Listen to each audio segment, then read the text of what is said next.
Okay, we are back. I am so sorry that we lost that connection. We're going to really briefly just recap everything that I just said in case anybody did not hear that. I am January Wiese. I'm the Executive Director of Texas Hill Country Wineries. And tonight we are bringing you a panel of the Texas Wine Association presidents. We have David Kuhlken, the Texas Hill Country Wineries Association president, and at Pedernales Cellars, Bree Nelson, High Plains Wine Association, High Plains Winegrowers Association. I can't get this right tonight, Bree. Also of Salado Vineyards, and then Patrick Whitehead, Texas Wine and Grape Growers Association, and Blue Ostrich Winery. So these three presidents are going to be talking to you tonight about each of their associations and what they do for the industry members across the state and consumers, and share a little bit about, how we connect everyone across the state. I'd like to start and ask everybody what you're drinking tonight. Tell us what's in your glass, which will help you introduce yourself and tell us a little bit about you and your winery or vineyard. David, I'd like to start with you. Yeah, so I am David Kuhlken. I am the co-founder of Pedernales Cellars out here in Stonewall, Texas. We've been growing grapes since 1995 and running a winery here, and a member, in fact, of the Texas Hill Country Winery Association since 2009 is when we actually joined to open up the winery in 2008. I run the production side of the business as well as our outside vineyard operation. And this tonight, what I'm drinking is our Carignan. It's a 2019 Nouveau style Carignan. This comes from High Plains, actually from Andy Timmons' place out at La Pradera, 100%. And this is no oak on this, just a nice, like early style bottling, real kind of crisp, bright fruit. It's wonderful. It's nice for a warm day like this. So, and yeah, and I mean, I'll give more background, honestly, on the role, but I am the president, and I get that job for just 1 year here at the Texas Hill Country Wineries. So we rotate that off every year. So. Thank you, David. Bree, what do you have? Tonight, I have a 2016 Brennan Vineyards Cab Sauv. This one is kind of sentimental to me and my family and our vineyard. We had our first harvest in 2016, and that has just the tiniest little bit of our cab in it. It was also bottled on our son's birthday a few years ago. So I think that we're down to 1 case of it, and probably should have brought some W, but that's what I had at the house. I also have an Irish coffee with a little Belle Meade Reserve bourbon in it too. So that's what I'm drinking. Yes. I mean, in my fancy ladylike bourbon cup. So I am the president of the High Plains Winegrowers Association. I have been the president for 2 years. I'm starting my 2nd term as president. I kind of had thought for a hot minute that once you become president of the High Plains Winegrowers, you're stuck there. Not a bad thing, but I was just reelected to the board and earned the position of president for another term. So that's what I do. And in our vineyard, my husband and I, along with my in-laws, farm 13 acres of grapes. We grow Cabernet, Tempranillo, Viognier, and Carmenere. We really enjoy the grapes. Both my husband and I have actual day jobs, I suppose you can say. My husband and I also own a water purification company. So that's what he does. And then I am the regional vice president of insurance services for Ag Texas Farm Credit. So my day job is actually crop insurance, and I insure a lot of the vineyards on the High Plains. So my connection to our growers isn't necessarily just as my role for High Plains Wine Growers, it's also what I do professionally. So to say we're vested is an understatement. Definitely, and we're going to get more into what you do with your day job and some of the things that you've been able to bring to the table for High Plains and for the state later, for sure, Bree. And Patrick, what are you drinking tonight? First of all, I'm mad at Bree and tell me we could have bonus drinks. So I just, I am drinking one of our new releases. It's called Trade Wind. This is the bottle. It's a 2017 vintage. And this is kind of an unconventional blend of Texas Syrah and Tempranillo. We grew the Tempranillo here at Blue Ostrich. And then our Syrah grower is a gentleman named Robert Ratliff in Wiese County, Texas, northwest of Fort Worth. And so we blended those two together, but what makes it unique is for the last 60 days of the wine's life after the blend, we let it sit in Caribbean rum cask. So this wine was inspired by our family's love of the water and sailing and things like that. And we had visited a distillery on Tortola in the British Virgin Islands several years ago, looked at those casks and thought we could have fun making wine with that. So it really gives us sort of a raisiny, spicy sort of a character when you almost think of that bay rum sort of character from a aroma standpoint. It's been a lot of fun to offer this wine to our guests, and it's been very well accepted. I'm drinking it in a Govino glass because as we prepare to reopen, we probably won't be washing stemware for a while. So I'm getting used to drinking in this, which I don't mind. Being outside, it's a great glass to have for enjoying wine.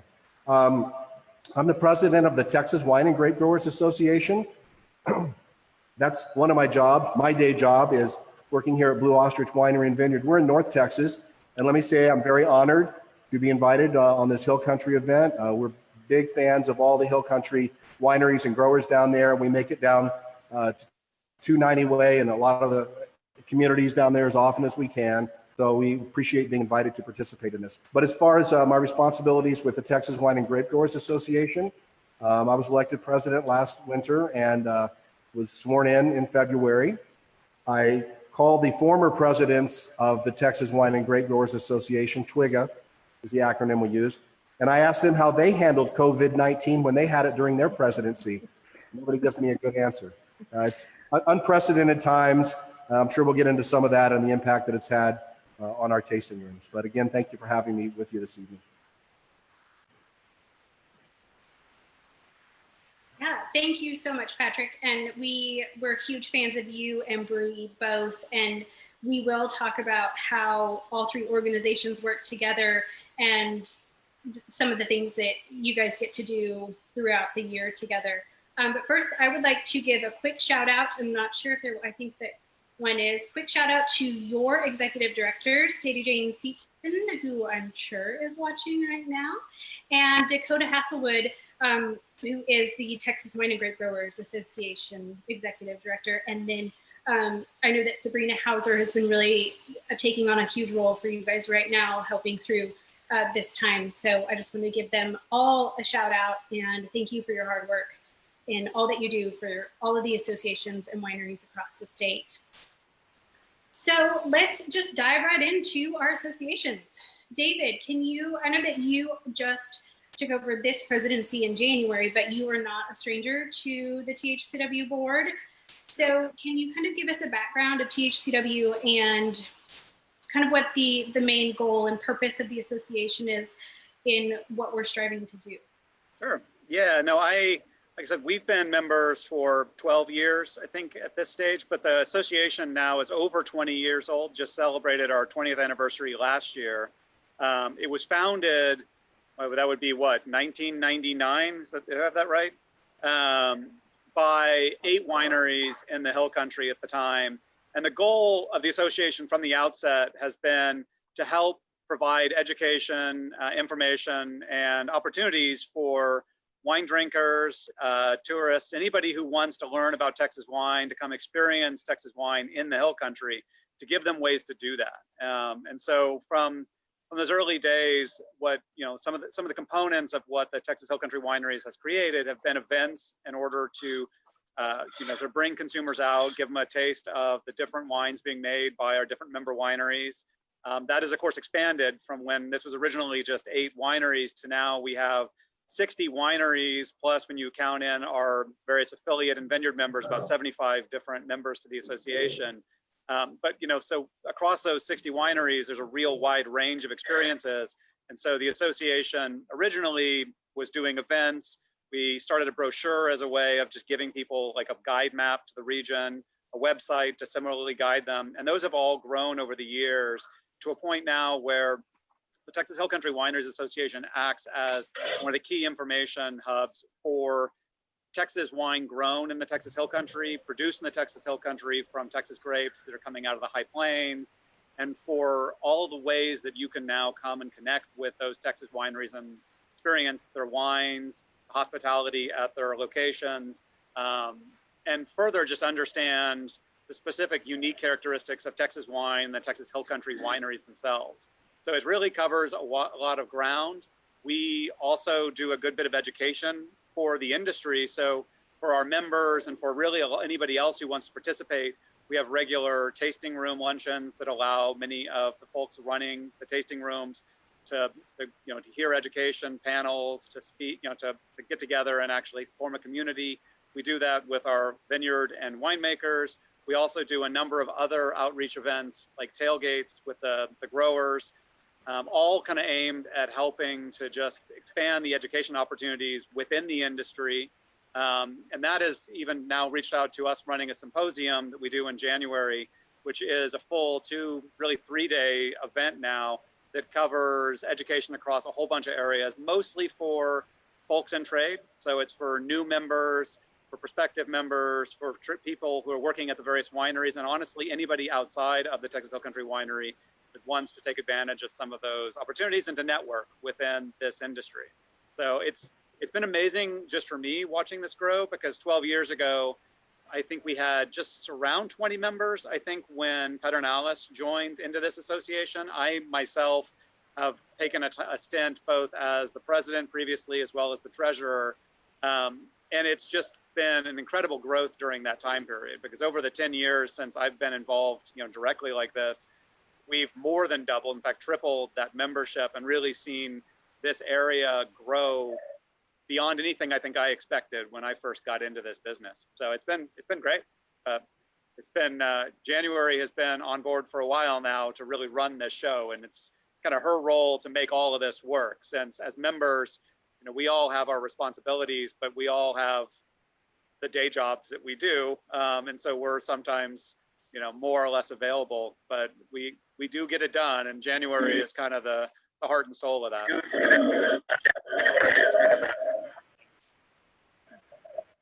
Bree, will you give us a quick history? Give us a history of the Winegrowers Association, and kind of what the purpose of the association is and what you guys do. Oh gosh, do you want the 30-second version or the Lonesome Dove mini-series version? We want the mini-series version. So the purpose of the High Plains Winegrowers is primarily what our name is. As David referred to, I'm sure Patrick will as well. A whole lot of the fruit grown in Texas isn't necessarily grown in the Hill Country, and on behalf of the folks that grow it out here on the Texas High Plains, that's the purpose of our organization. We are a collective of 40 vineyards, including the vast majority of acreage on the High Plains.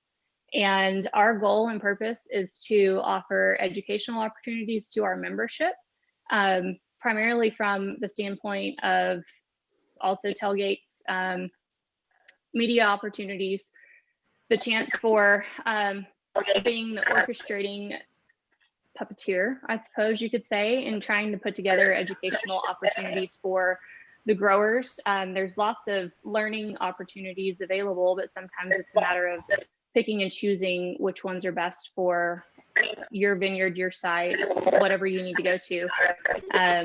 Something we also do is we spend a little bit of time legislating.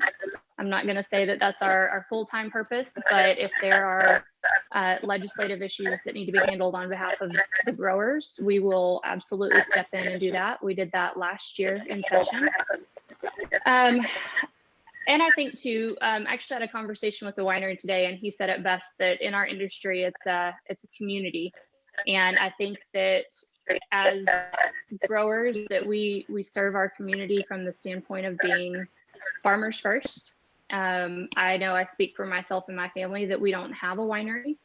And even though we do have day jobs, that our blood, sweat, and tears go into our vineyard and what we deliver at the end of the year. And that is probably our number one message, is we want people to know who we are as growers, and that we are multi-generational farm families, and that we're really good at farming.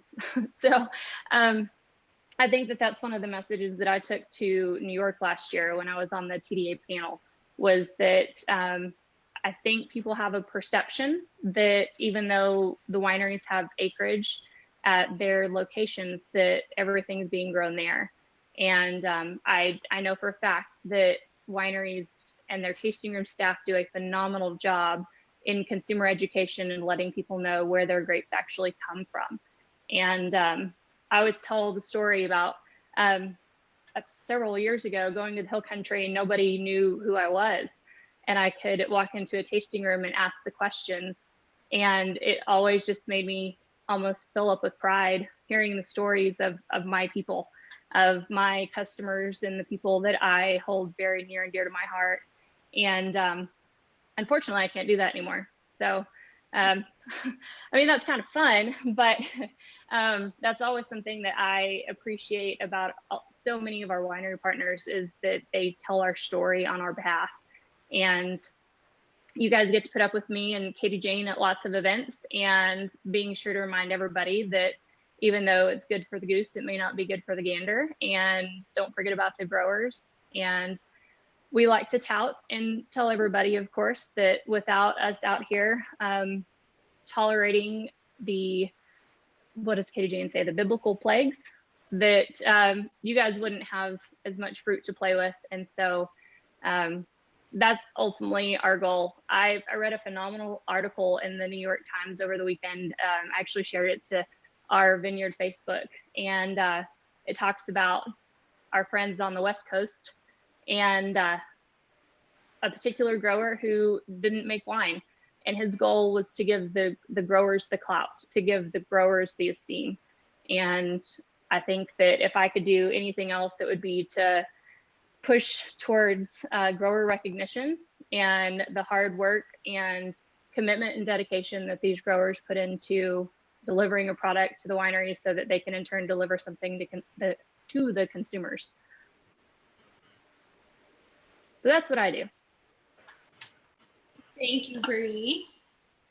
Patrick, will you give us a history of Twiga and what you guys do? To the very best of my ability, I will. Really, to echo something, though, that Bree said, talking about recognition to growers, I do think, just an op-ed here, that Texas does a pretty good job of that. I mean, if you look at a lot of bottles of Texas wines and look at the romance copy, or look at the recognition of those vineyards on there, and you don't see that, not quite so much. I mean, sure, the real prestigious vineyards in California being recognized, what have you, but just that acknowledgement to the growers who, we just couldn't do half of the things that we do without them. So I'm proud of our state for doing that and recognizing them, and we try and do that whenever we have the opportunity to do so. Twiga, Texas Wine and Grape Growers Association, my family and I have been members for about 10 years, but this association goes back to the early 70s. Ed Aller of Fall Creek was actually the first president. I don't think I was even alive in the early 70s. Well, maybe I was alive. I wasn't very old.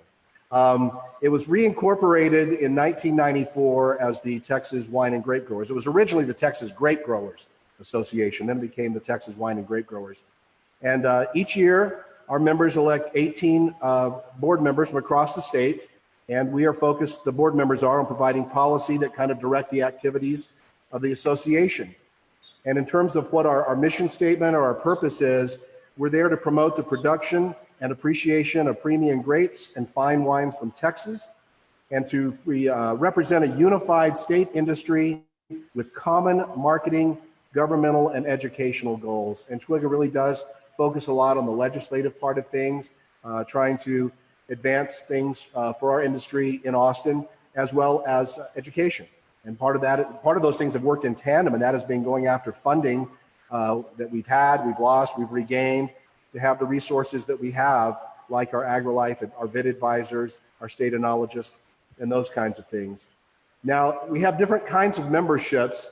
Our voting memberships are for the commercial members of the Texas wine and grape industry.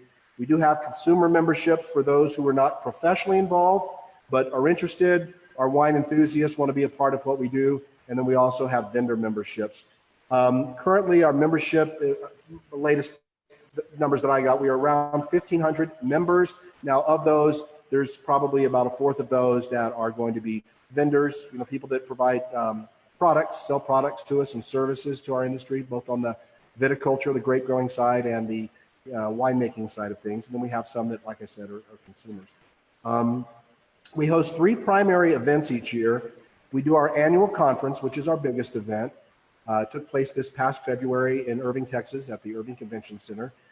In 2021, it will be in San Marcos. And we usually kind of go back and forth between North Texas and Central Texas or South Central Texas and move it around a little bit. So that's our biggest event, and that's a really fun event. We have educational opportunities, breakout sessions, programming. We have our annual membership meeting. We have a lot of good social activities, dinners, wine pairing events, and then there's a great trade show where you can come and see all the things that we work with every day, barrels and tanks and T-posts and wires and pumps and all that kind of stuff.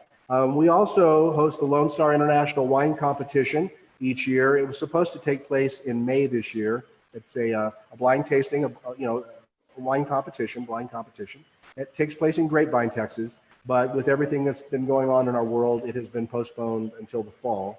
And then we also host Grape Camp each year. That's an event that typically takes place in November down in the Fredericksburg area. This is an opportunity that's for both experienced growers to come and get some continuing education or network and learn about new techniques or things that are happening on the growing side of things. And then there's also usually one day set aside for people who think they might be interested in growing grapes. It's one of those things when people show up in our tasting room and say, hey, I'm thinking about growing grapes. We really urge them to do their research and understand what they're getting into. Grape Camp is a great opportunity for prospective grape growers to come and learn about what's really involved in starting a vineyard. So that's a little bit about TWIGA, Texas Wine and Grape Growers. As the lead advocacy organization for the commercial Texas wine and grape industry, TWIGA works regularly for federal, state, and local governments, agencies, and other trade associations that do the same. So we love the collaborative effort with our friends in Hill Country and also with our growers out on the High Plains. Great, thank you, Patrick. I have a question that came in from Facebook that we're going to ask in a second, but I wanted to quickly follow up. Patrick just talked about the different memberships for TWIGA and the different levels and the consumer memberships.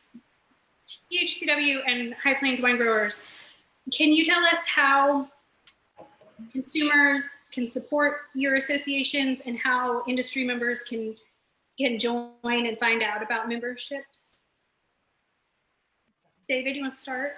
Sure. Yeah, no, we have a few different levels of our membership, and there are ways to basically become a supporter of Texas Hill Country Wineries and get access to the membership and the information. What do we call it? Jen, remind me what we call that level. That's that first level for really it's open to anybody. So that's our associate members. Right.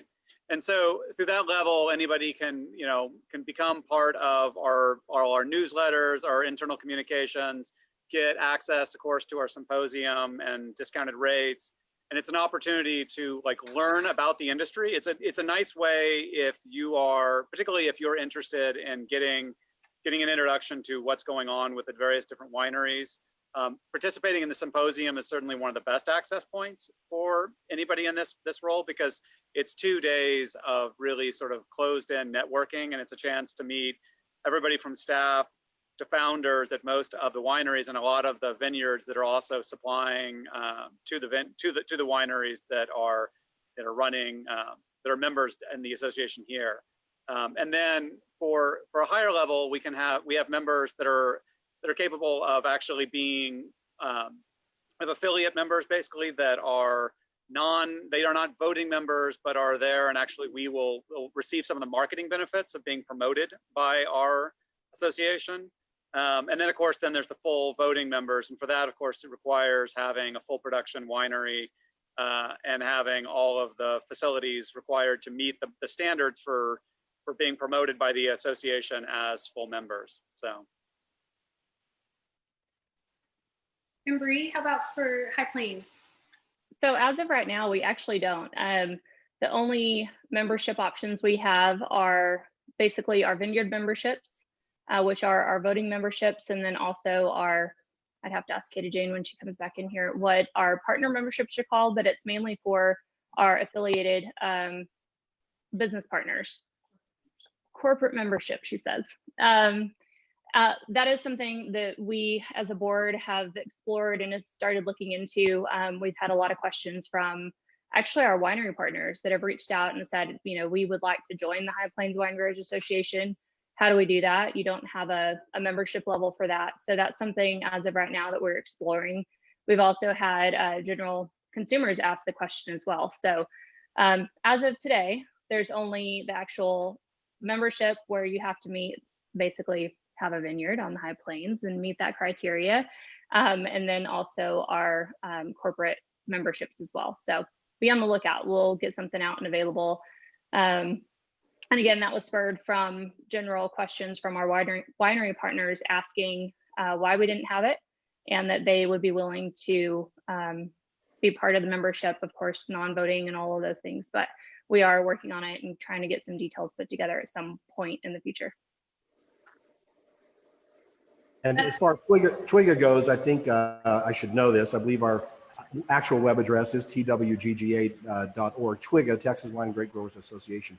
And I believe we have a portal there, or an online application. You can do that online.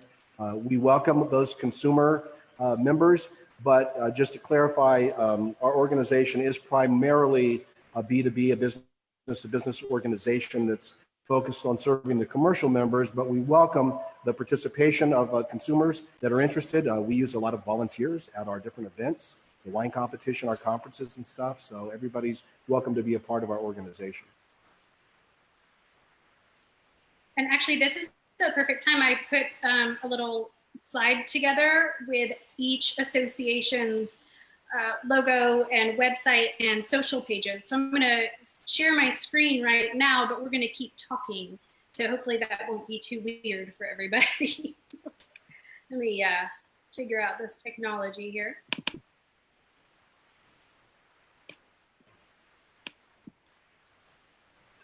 All right, so here we go. Should be coming on. So here's the information for Texas Hill Country Wineries website, social pages, and the hashtag that we use for the most part.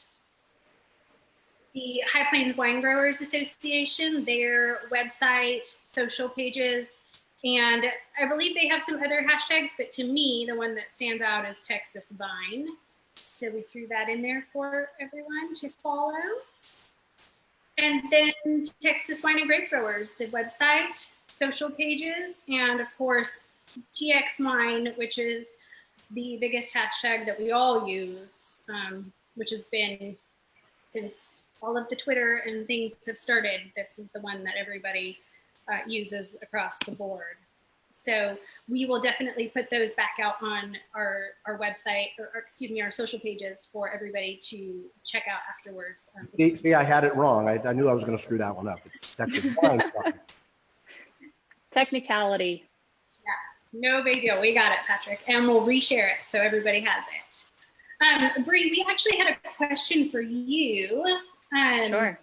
And lead us into kind of some quick updates, because I know that people are going to want to know what's happening.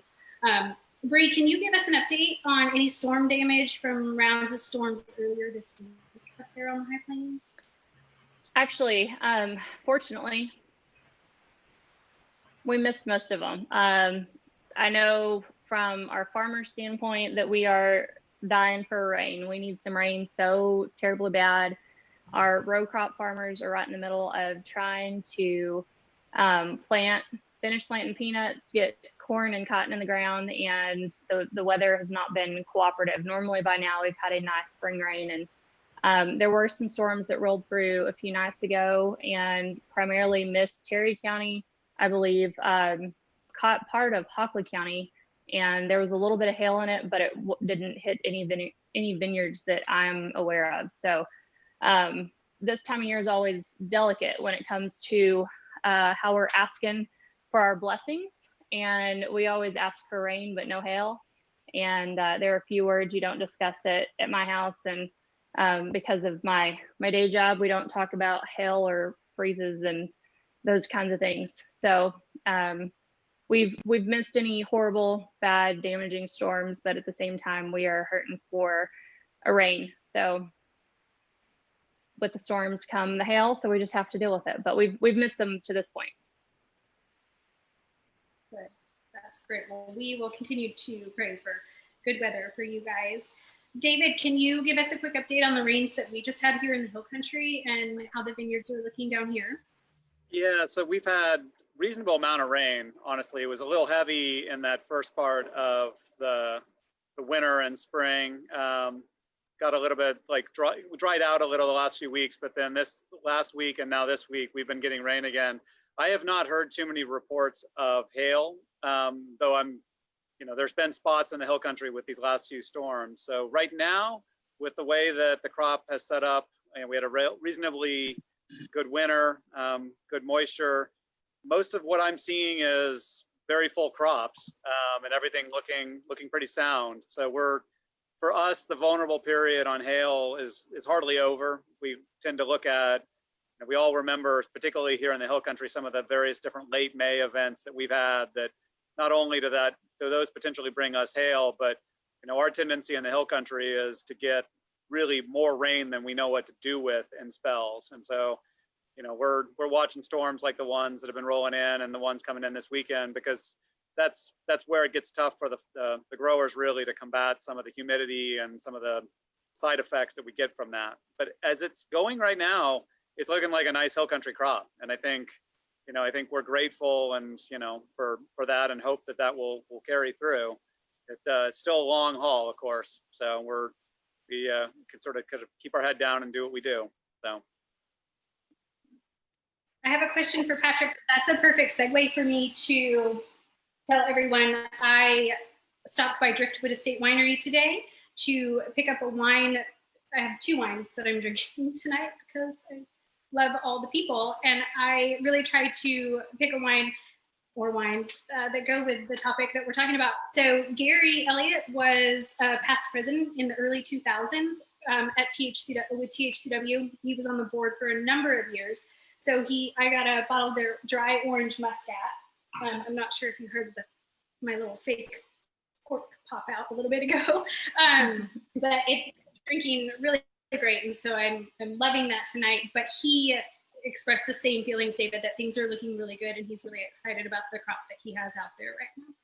Yeah. Okay, Patrick, we're gonna ask you the question that everyone is asking. What is the word on tasting rooms reopening? I got to take this call right now.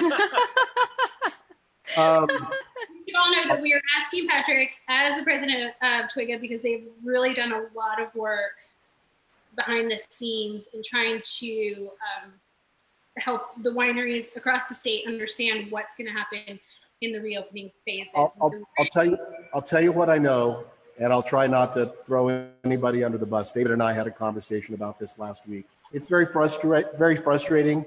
There's a lot of ambiguity and uncertainty about how we should proceed in reopening. It was very clear back in March when the decision was made to close Texas, and wineries and tasting rooms were mentioned by name, along with restaurants,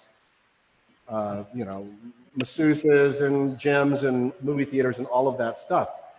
But as we begin to reopen, we can't seem to get the strike force or the task force to acknowledge manufacturer tasting rooms by name. They want to refer to the fact that the governor doesn't want to reopen bars. And I've said this so many times, I'm tired of saying it, but I will say it again. Tasting rooms are not bars. It's not the experience we offer. We are on the manufacturer tier. We're here to educate consumers, not only to educate them, provide them with an experience. We are more in the hospitality business when it comes to a lot of the tasting rooms associated with the wineries here in Texas.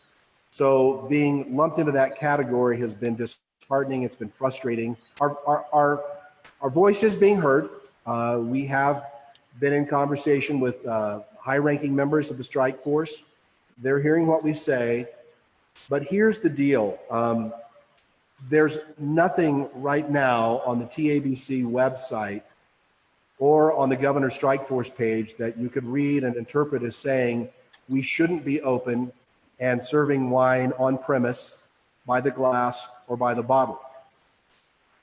What's difficult is that we were told expressly not to do that in March, and we all complied. We knew that was what we needed to do, the steps we needed to take to try and keep our community safe and, you know, and go with the spirit of the law. But now that we're reopening, the fact that I can go to Chili's and sit down and have a beer with my nachos, but I can't go to my favorite winery and have a cheese board with a glass of wine, it's just not, you know, it's not working for us. So we cannot tell people what they can and cannot do. We can tell them what the facts are. We can encourage them to go to the TABC's website and look at the COVID-19 page where there's no mention of wineries at all. It does mention bars. And again, I contend a winery tasting room is not a bar. We know that, that's a fact. And you can also see where our industry is being thanked for voluntarily complying with the guidance that's been put out there. There was a time 2 weeks ago, it's actually about 2 weeks and 2 days ago, that TABC did put some guidance on the website saying tasting rooms can be open for quick tastings and off-premise sales, meaning you can buy a bottle of wine and take it away. We can't pour you a glass. We can't offer you a bottle to enjoy here on the property. They've since taken that language off. It's not there. So there's nothing on that website, which we all look to for guidance to make sure we're compliant. We're following Texas Alcoholic Beverage Code. And there's nothing there that says you can't do that. So it's really a matter of looking for express authority from the governor, acknowledgement, so that we'll all feel comfortable opening. And there are some wineries that have opened in terms of being able to, they are serving by the glass and by the bottle. It's your permit, the winery owner's permit, his name is on there. They have to make the decision they think is best. Now for our own winery, last weekend, this weekend, we are serving tastings. We believe there's no problem with us doing that. But that's the position that we're taking. And we're hopeful that on May 18th, this Monday, that Governor Abbott, when he makes his announcement about phase 2 of reopening Texas, will acknowledge us, manufacturer tasting rooms, as being able to do all of the things that we are entitled to do legally with the permits that we hold and take care of. So I don't mean to sidestep. That's the best I can do because there are vagaries out there and it's very frustrating. So I hope everybody will make informed decisions. The most important thing I can tell you, and I truly believe this, is if you decide to be a little bit more assertive about getting your business going again, that you adhere to all of the safety guidelines that have been recommended in Open Texas, the things that make sense, distancing, sanitation, the way your staff handles customers, whether you're seating them inside or out, those kinds of things. And even more important than that, or as important as that, be in step with your local authorities, particularly your local law enforcement authorities and your county judge, because that's most likely where any sort of enforcement or challenge to you as to what you're doing would come from. That's really important. Know the feel in your community and what the people that live where you live, how they feel about this and what your law enforcement folks and judge feel about it. So there's the answer I can give you. Thank you, Patrick. It is a question that we get on the THCW social pages. For sure. Yeah. For the last few weeks, on our lives, the last 2 weeks, I believe, we've had some questions about that. And so we know that you're working on it and we have the same answer. We don't know yet, but. Can I just add one thing? Because I said this to our membership and it's important. You know, the TABC is the regulatory agency that it oversees our activities, our businesses. It's not just collecting taxes, making sure that we're good caretakers, good custodians of that license that we've been given. And they are not the problem. They haven't been the problem. You know, I don't want to say they've been frustrated. I can't speak for them, but I just want you to know that's not where the buck necessarily stops in this case. It does go all the way to the executive office, The TABC has been very communicative with us. They've been responsive to our questions, and they're not the bad guys in this situation. And not that there is a bad guy, but they're not the ones keeping us from, doing those things that we feel like we're ready to do. And so I just want to let consumers and Texas wine lovers know that as soon as we have word down from TWIGA or TABC, that we will be getting that out in our emails, on our social channels. I know that every winery will as well, and I know that of course TWIGA and Highlands Winegrowers will as well. So just in the meantime, make smart, thoughtful decisions about the things you do and how you run your business. And for all of the consumers, don't forget you can still do curbside, and some wineries are offering delivery, and of course still offering shipping deals and some great ways to still support, even though you can't go in and sit down and have a tasting. And Ollie wanted to say hi before we finished up tonight, January. Hi, Ollie. Yes, we actually do have Ostrich here at Blue Ostrich. Yeah, he's in a lot of your lives and your social posts, so everybody go ahead and follow that too.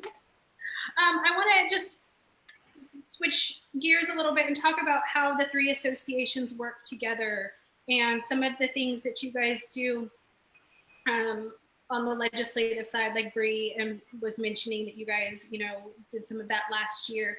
Education side, and then within the state with Texas Department of Ag and Uncorked Texas Wines and our university partners. What are some of the things that you guys are working on together or have worked on, and how does that work with all three associations? Some of the things you do.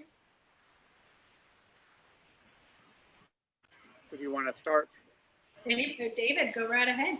Yeah, well, I mean, and over the years, I guess this has evolved because TWIGA has always had the leadership on the state level side in terms of being the overall voice for both growers, for producers, and all the other participants in this industry. And so, early on, you guys have been doing like the legislative advocacy, but of course, as the specific, as the Hill Country Association has grown, we've had a lot of our own, sort of specific issues. And so it's taken time, I think, to evolve a way of us. We have our own legislative committee, for example, that aggregates a lot of the interests of the Hill Country wineries themselves. And then the goal for us, and I mean, it's been a work in progress, is to aggregate those and then communicate with the legislative side of TWIGA so that when we're going into the advocacy side, that our voice is heard and that we understand the wider industry issues too, because it's all kind of interlinked here. Like when the High Plains growers need changes or additional permitting in order to do what they need to do, or there's areas that they need support from the state, well, that's obviously in our interest as well. And so we try to work through all three associations to understand that, and then hopefully funnel all of these through to TWIGA in order to, particularly if it requires legislative action or if it requires interfacing with the TDA, it's an opportunity to kind of get all our voices on the same page and hopefully have more backing to get that done. That it doesn't mean that like it always works perfectly, because we have a lot of different players, even in our own association, who want different things. And I know that's true across all of them. But, like we originally started as a marketing organization, but inevitably because of how close our links are with each other as wineries, we have formed a network to be able to communicate and understand what this membership wants and do the best we can then to sort of pull together all of those voices and then, link them up. So like previous presidents and January and the Dakota, I guess I'm not sure if Dakota was, but like their associations worked out an association call, which has been really fantastic in terms of coordinating every month, all three of these associations, and then having all three associations participate in various ways with each other's main events as well at the TWIGA conference, at the symposium. And that has gone a long way to helping to at least hear what each group needs and get us coordinated, because obviously when we're talking to the governor's office, we're talking to the legislature, when we're talking to other parties in the state, it really matters that we have as many voices unified on those issues as possible and understand them. So I feel like that's, from our side, it's always been a work in progress because we're an ever-changing organization as we grow. And I'd say the same is probably true of the other two. But we, like I said, particularly through January's work, she is the sort of the behind-the-scenes voice talking to EDs and talking to the other members to make sure that, we're never sort of out of step if we can help it. So. Well, TWIGA is a statewide organization, unlike the other two, which are a little bit more focused on certain parts of the state. And the way we kind of go through this is annually doing an ascertainment by region. We have 5 different regions representing 5 different areas of the state of Texas. This year has been the anomaly with, everybody being at home and not gathering together and those kinds of things. So we were supposed to actually have a Hill Country meeting back in April, and we were supposed to be out on High Plains in June. That may or may not happen. We'll have to see. But typically the leadership of TWIGA, the president, Dakota, our executive director, maybe a few other folks, go around to the different regional meetings, and we will just basically have a forum that helps us ascertain how everybody's feeling and making sure we understand what people feel like the priorities are, either statewide or in their region, and let those things kind of bubble up so that we can formulate a legislative agenda to carry forward, in the fall or, in the first part of the year. So that's kind of how we do it on the TWIGA side. I think ultimately I would agree with what Patrick and David had to say. Unified, we're so much stronger. I do feel very strongly though that we've figured out our niches, I suppose, through legislative processes and through trial and error, I guess is the only way to say it. But absolutely, as a collective of Texas wine and grape industry people, we're so much stronger than we could be as individual associations. There are times where the topics at hand are heated and political. Anytime you jump into the pool of legislation, it is sometimes a bloodbath, and you have to learn through unfortunate processes at times. But I think when it comes to state legislation, that as the 3 associations working together on topics is always positive. But at the same time too, I think more than anything in January's efforts in the association council calls and being diligent about making sure that people participate in those, that we have a more clear and concise line of communication. So even if there are topics that we don't necessarily agree upon or can't come to a necessary center, that we at least have the means to communicate about it and figure out the best way to handle it. So I think ultimately through January's efforts, you get all the credit on that one. It's definitely something that has proven invaluable and a quick and easy way to communicate things going on. And sometimes the left hand doesn't know what the right hand's doing. And I think that through those efforts that we can definitely keep in the loop. And sometimes out here on the High Plains, we have a tendency to get caught up in farming and doing what we do. And we don't necessarily involve ourselves in legislation and things that involve our winery partners as we should. But when it's needed, we show up. And we've walked the halls of Austin and DC ourselves as growers, and trying to make it known that, again, first, we are farmers and we are agriculture, and we love our winery partners and what we do for them, but we are agriculture. So I think that, again, going back to the communication, that the 3 associations, even though our concerns might be varying at any given time, that a show of unity and a united front is always very important. And that over the last, I guess, probably 18 months, almost 2 years, that has improved greatly. And there's a lot of text back and forth. I think that there's lots of just that open line of communication that I feel like in years past might have felt a little bit off limits. And now that's not necessarily the case. So when it's time to show up, we definitely circle the wagons and get the job done when it needs to be done as a collective industry. Bree's right about the landmines and the bear traps in Austin. Can I tell you, January, my story, my biggest lesson real quick? Yeah, of course. So my wife, Julie, and I, it's our first time down in Austin being any sort of representative for the wine and grape industry. And we had our agenda for the day and our visit set up. And we're at a little luncheon at a restaurant just down the street from the Capitol. So I'm excited. I'm a little nervous. We get to go and meet all these people and do all these things. And as we go over our agenda with our lobbyist and we're getting ready to head out, he says, wait, I forgot to tell you the most important thing. And he's dead serious. And I was like, are we supposed to curtsy? I don't know. What could this be? He said, don't touch the handrails. He's like, every day at the Capitol, there are all these school groups coming through and those kids are licking them and touching them. And if you touch the handrails, you're going to get sick. And we never touched the handrails and we never got sick. And he was right. I wonder if there's yellow tape on the handrails at the Capitol now. Sorry, I just wanted to lighten the mood. Yeah, Patrick, thank you.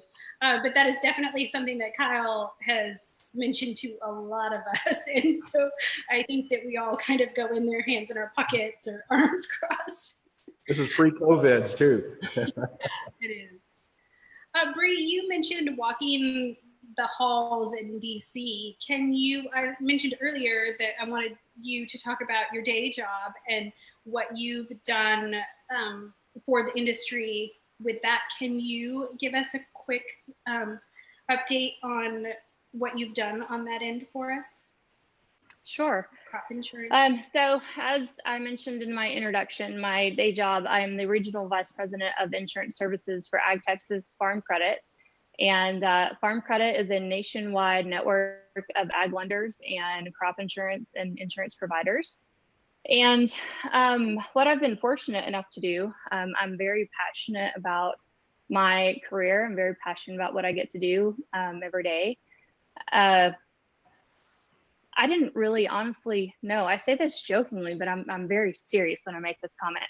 I think whenever I started my day job back in 2009, if you would have told me there were grapes in West Texas, I wouldn't have believed you. But now I know that that's indeed not true. And I made a career change in 2013 and moved to Ag Texas in Brownfield. And as we all know, Terry County is the grape capital of Texas. And so I was pretty quickly inundated by some of our favorites, Andy Timmons and Jet and David Dill and quite a few others who've been around for a while about these grapes. At that time, I wasn't growing grapes, didn't know a whole lot about it. But 2013 was also the year that we suffered a pretty catastrophic freeze event in May. And it was actually that year that I kind of applied my knowledge of what I do for row crops, so cotton, peanuts, corn.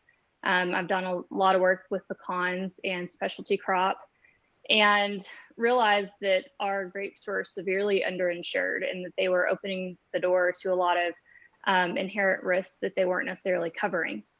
And started digging in and asking questions, and through that got to know obviously some of our founding fathers very quickly. Lots of time on tailgates asking questions and trying to educate myself on the perils associated. And somewhere in the middle of all that, we planted a vineyard too. So knowing all this, we still jumped out there and planted a vineyard. But ultimately, especially in Texas, farming is a high risk business. It's very high risk. It's high expense, low return. It doesn't matter if you're talking about cattle or cotton or corn. It is all high risk. And ultimately, that's what I do in my day job. I mitigate risk for farmers. And I just kind of fell in love with the grapes because they were different. It wasn't just another 120 acre circle of row crop cotton planted on 40-inch spacing. And it was something different and challenging, and I loved the challenge. And I made some phone calls to RMA, who is the risk management agency, which is part of the USDA, and started asking some questions. And they basically said, whenever you get enough information for us to entertain looking at this, not even make changes, just to look at it, then we will take a look. And in turn, I became very good friends with our folks at Texas A&M AgriLife and started gathering information and trying to put together what I thought that RMA would need for this. And lo and behold, 4 years later, we kind of rocked down the road and nothing has changed because I hadn't had enough information. And we talked about the politics and the legislation and the importance of, in politics, a lot of it is who you know and being connected to the right people and knowing what door to walk into and having the guidance like people like Kyle, who will tell you, don't lick the handrails. But, you know, I gathered the information and it was shot down at RMA pretty quickly. Nobody really wanted to entertain it. And I'm not one to necessarily voice my political opinion, but when an administration puts in place actions for its arms, so including the USDA, it is a bureaucratic nightmare and things don't get done. And it just so happened that when Sonny Perdue was put in charge of the USDA, that Mr. Perdue is a man of action. And in turn, the people he put in places like RMA were also men of action. So fast track a few years later, I was in DC with Farm Credit and had the opportunity to sit down with Martin Barbary, who is the administrator for RMA. And we go around the room introducing ourselves and what commodities we represent. He says, okay, Miss Texas, let me hear about cotton. I want to hear all about the cotton and all the problems you're having with your crop insurance. And I just kind of sat back in my chair and I said, Mr. Administrator, I actually have some problems with some grapes.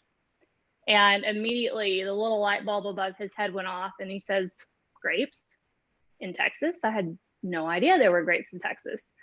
From that point forward, it has been nothing but cooperation and willingness of the governing bodies, USDA, RMA, FSA, willing to reach out and ask questions and asking what grape growers need to help mitigate our risk when it comes to weather perils. We've made some changes that were actually applicable to the 2020 crop year. The biggest one was we finally got away from what I call the dreaded groups. And we had these horrible groups of grapes that made no sense. They were there with no rhyme or reason at all. And we would have whites and reds and Bordeaux's and Rhones and Italians and all the things in one melting pot. And again, made no sense. So my argument back to RMA was that if you'll change this, then it will actually reduce your risk in the program, and they bought it. So we continued with that, and we actually got our varieties broken out. We're still expanding on that. I think the one that I'm most proud of is actually if a grower has a contract with a winery, they can actually use all or a portion of their contract on their crop insurance to help mitigate any crop loss. I don't know if we're going to go down the avenue of discussion of crop loss on this discussion. We might. It's fine if we do.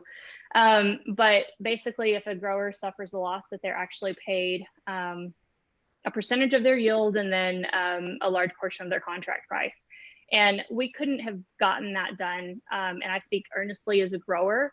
I speak very honestly as the crop insurance agent who pushed for it, that we couldn't have gotten that done without the understanding of our winery partners and growers having to come back to our winery partners and make the comment of, I know that this is what our contract says, but we need a modification, and just small minor changes in verbiage to contracts to allow our growers to use them.